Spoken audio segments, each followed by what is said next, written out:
ባለፈው ሳምንት በፍሮም ሶፊያ የሲራን አይምሮ አግተዋለች። ቪክተር ሌላ ትራውማ አንሎክ አድርጓል። ቢጫው ሰውዬ እናቱ እንደበላበት አውቀናል። ጄድ በበኩሉ ትረስት መሽሩም ኢራ ላይ ገብቷል። ጁሊ ስቶሪ ዎኪንግ ሙከራ ለማድረግ ስትሞክር ነበር። ፋቲማ ከጭቃ ጎለም መስራት ጀምራለች። ኢተን ደግሞ ሌክ ኦፍ ቲርስ ፍለጋ መሃል የከተማውን ሰው ተደብቆ መቅረት ወደ ነበረበት የቅዠት ሐይቅ መርቶ አምጥቷቸዋል። አሁን ደግሞ ኤፒሶድ 5 ካቆመበት ይጀምራል። የዳና ቡድን በሐይቁ ዙሪያ ቆመው እነዚያን በአልጌ የተሸፈኑ አሻንጉሊቶችን መንካት አለብን የለብንም በማለት እየተወያዩ ነው። እውነቱን ለመናገር ይህ የተለመደ የፍሮም ሞመንት ነው። ምክንያቱም የቀረበላቸው ምርጫ ያስፈራል። ሐይቁ ውስጥ መተው መጥፎ ሀሳብ፣ ማውጣቱ ደግሞ ምናልባት የባሰ ይሆናል። ግን በዚች ከተማ ውስጥ ሁልጊዜ የጉጉት ስሜት ያሸንፋል። ከዛ ይወስኑና አሻንጉሊቶቹን ከውሃ ውስጥ ያወጧቸዋል። ዳናም ወዲያውኑ ያልጠረጠረ ተመነጠረ ብላ ጩቤዋን አውጥታ ውስጥ አድብቶ የሚጠብቅ ማንስተር እንደሌለ ለማረጋገጥ አሻንጉሊቶቹን መውጋት ትጀምራለች። ነገር ግን በውስጣቸው አንጀት፣ ትል ወይም የሚያሰጋ ነገር አላገኘችም። ይልቅ አሻንጉሊቶቹ በጨርቅና በጥጥ የተሞሉ ሆኖ አገኟቸው። አሁንም ቢሆን ነገሩ ያስፈራል። ምክንያቱም አንድ ሰው ለምን ግዙፍ አሻንጉሊቶችን ወደ ሐይቅ ይጥላል? እዚህ ጋር ታብታ ደርቃ ትቀራለች። ምክንያቱም ለሁለተኛ ጊዜ ስታያቸው አንድ ነገር ታስታውሳለች። ዳና ወዲያውኑ ስላስተዋለች ምን እንደተፈጠረ ትጠይቃታለች። ታበታም እነዚህን አሻንጉሊቶች ከዚህ በፊት እንዳየቻቸው ትነግራታለች። ይህ ደግሞ በጣም አስፈላጊ ነው። ምክንያቱም ታበታ ካለፉት ህይወቶቿ የነበሩ ትውስታዎችን ይበልጥ ግልጽ እየሆኑ መምጣታቸውን የሚያሳይ ሌላ ምልክት ነው። ከተማው እሷ ፈለገችም አልፈለገችም ትውስታዎችን ወደ አእምሯ እያፈሰሰባት ነው። በቀጣይ ዳና ለዚህ ሾው እጅግ በጣም አሳማኝ የሆነ አንድ መላምት ይዛ ትመጣለች። አሻንጉሊቶቹ ስኬርክሮ ናቸው ብላ ታስባለች። ሰዎችን ከሐይቅ ለማራቅ ሳይሆን በሐይቁ ውስጥ ያለ ባዕድ ነገር ወጥቶ እንዳይመጣ ለመከላከል እንደሆነ ታስባለች። እናም ይህ መላምት እውነት ከሆነ ሮጀርን እንኳን ደስ አለህ ማለት አለብን። ምክንያቱም የቅዠት ድስት ክዳን እንደከፈተ ነው የሚቆጠረው። ይህ በእንዲህ እንዳለ ኢተን በመጨረሻ ይህ ሐይቅ አባቱ የተናገረለት አስማታዊ ቦታ እንዳልሆነ ይቀበላል። ወፏ ሞታለች። ሐይቁ ምንም የመፈወስ ኃይል የለውም። ምንም ተአምር የለውም። እውነተኛውን ሌክ ኦፍ ቲርስ ሳያገኝ በመቅረቱ የከዳት ስለመሰለው ወፏን ይቅርታ እየጠየቀ ይቀብራታል። እውነት ለመናገር ከዚህ ኤፒሶድ ውስጥ ካሉት በጣም አሳዛኝ ሲኖች ውስጥ አንዱ ነው። ምክንያቱም ኢተን አሁንም ቢሆን አባቱ ወደዚህ ተልእኮ የላከው በምክንያት እንደሆነ ያምናል። በዚች ከተማ ውስጥ ካለ ከማንኛውም ሰው በላይ ተስፋን አጥብቆ የያዘው እሱ ነው። በተጨማሪም ዳና ከኢተን ጋር በጣም ደስ የሚል ጊዜ ታሳልፋለች። እሱም ዳና በአቅራቢያው ስትኖር ደህንነት እንደሚሰማው ይነግራታል። ይህን ካየው በኋላ ደግሞ ለዳና ፈራውላት። ምክንያቱም የሾው አንድን ካራክተር ትራውማታይዝ ከማድረጉ በፊት እንዲህ ያሉ ስሜት የሚነኩ ሲኖችን ማሳየት በጣም ስለሚወድ ነው። አመሻሽ ላይ በቅርብ ከሚገኘው ካብን ውስጥ ሌሊቱን በህይወት ለመትረፍ ተጠልለዋል። ይህ አጠቃላይ ሲን ከተለመዱት የሞንስተር ጥቃቶች ሙሉ በሙሉ የተለየ ስሜት ነበረው። በተለምዶ በፍሮም ውስጥ ሌሊት ላይ ሞንስተሮቹ ቀስ ብለው ይንቀሳቀሳሉ፣ ፈገግ እያሉ ያወራሉ እና መጀመሪያ ላይ ሰዎቹ ሽንታቸውን እስኪለቁ የስነ ልቦና ጨዋታ ይጫወቱባቸዋል። እነዚህ ነገሮች ግን ቀጥታ ወደ ገደለው ነው። ወደ ገደለው ስላችሁ የምርም ወደ ገደለው። በመጀመሪያ ላይ ከካብኑ ውጪ ሙዚቃ መስማት ይጀምራሉ። አስፈሪና ከሩቅ የሚሰማ ሙዚቃ። ታበታ እንደሰማቸው ወዲያውኑ ደንዝዛ ትቀራለች። ምክንያቱም ድምፁን ወዲያውኑ አውቀዋለች። ከዚያም ሌላ ትውስታ ወደ አእምሯ መፍሰስ ይጀምራል። ሲጀመርም አሻንጉሊቶቹ የእሷ እንደነበሩ ታስታውሳለች። በሳይዝ እንደነዚህ ግዙፍ ባይሆኑም ትናንሽ የልጆች አሻንጉሊቶች ነበሩ። በዚህ ትውስታ ውስጥ አንድ ሰውዬ አሻንጉሊቶቹ እያስቃዡት ስለተቸገረ አሻንጉሊቶቹን ወስዶ ሐይቅ ውስጥ ይወረውራቸዋል። ነገር ግን ዋናውና አስፈላጊው ነገር ከዚህ በኋላ የሆነው ነው። ያ ሰውዬ እንደሞተ ቅዠቶቹ ከሐይቁ መልሰው ወጡ። ይህ ታሪክ ነገሮችን ይለውጣል። ምክንያቱም አሻንጉሊቶቹ በራሳቸው በጭራሽ ችግር አልነበሩም። እነሱ እንደ ማጠራቀሚያ ወይም ኮንቴነር ናቸው። ይህንን ሁሉ ጊዜ አንድን አስፈሪ ነገር በውስጣቸው አስረው የያዙ ይመስላል። እናም አሁን እንዳየነው የዳና ቡድን ከውሃው አውጥቷቸዋል። ታበታ የታሊስማን ፕሮቴክሽን እንደማያድናቸው በድንገት የተረዳቸውም ለዚህ ነው። እነዚህ ፍጥረታት እንደነዚያ ፈገግተኛ ጭራቆች ሕግ የሚባል ነገር አያውቁም። ከዚያም የካብኑ ግድግዳ በድንገት ወደ ውስጥ ይደረመሳል። አንደኛው አሻንጉሊትም ደርምሶ ይገባና ፈጣን ጥቃት ይፈጽማል። እውነቱን ለመናገር ይህ ሾው እስካሁን ካሳያቸው ጥቃቶች ሁሉ እጅግ ዘግናኙ ይሄ ሊሆን ይችላል። ምክንያቱም አሻንጉሊቶቹ የሚንቀሳቀሱት በንዴት ተሞልተው ነው። ከከተማው ሰዎች አንዱን ማንም ሰው ምላሽ ለመስጠት እንኳን ጊዜ ሳያገኝ ወዲያውኑ ይገድለዋል።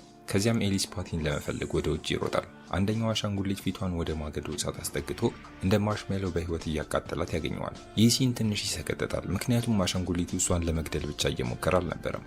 የግል በቀል ያለበት ይመስል እየቀጣት ነው። ኤሊስ በዱላ መጥቶ አሻንጉሊቱን ይጥለዋል።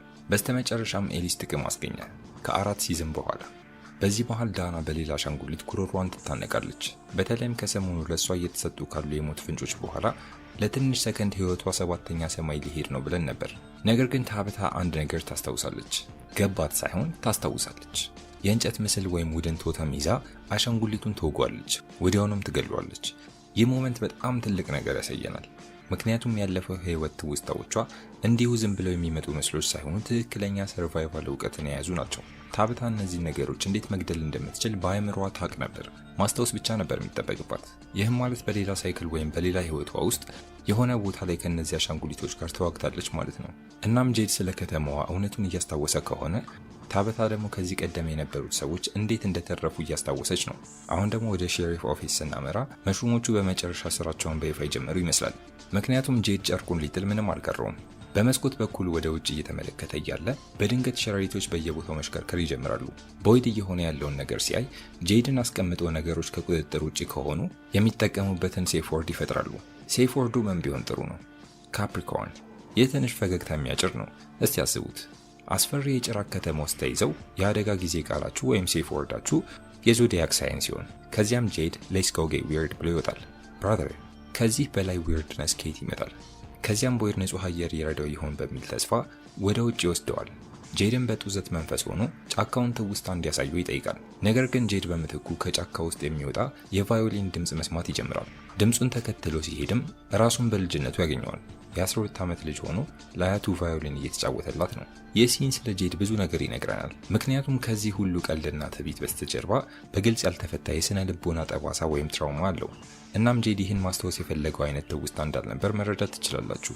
ይህ ቀብሮት የነበረው ትውስታው ነበር። ከዚያም ሲዝን 1 ላይ ያየነውን ይህ ባለ አንድ አይን ሰውዬ በደም የተሞላ የሰው ቅል ይዞ አንኩዊ እያለ በድጋሚ ብቅ ይላል። ጄድንም እንዲጠጣው ሊያባብለው ይሞክራል።